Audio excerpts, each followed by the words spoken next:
ஒரு திட்டம் நடைமுறையில் இருந்ததுன்னா தேர்தல் வந்தாலும் சரி வரலனாலும் சரி அந்த திட்டம் தொடரும். யாரும் நிறுத்த முடியாது.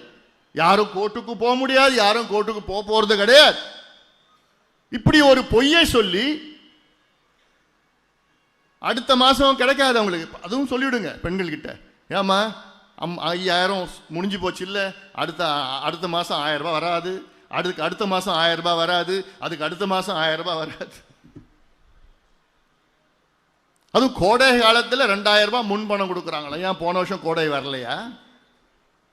அதுக்கு முந்தின வருஷம் கோடையே வரலையா? இவ்வளோ ஒரு மோசடி 420 ஆட்சி தமிழ்நாடு பார்த்தது கிடையாதுப்பா. இவ்வளோ மோசடி, இவ்வளோ பொய், இவ்வளோ பித்தலாட்டம் செய்கின்ற ஒரு ஆட்சி திமுக. அதனால தான் அவ்வளோ கோபத்தில் உணர்வு பூர்வமாக இந்த 100 நாள் நடைபயணம் நீங்கள் பார்த்துருப்பீங்க.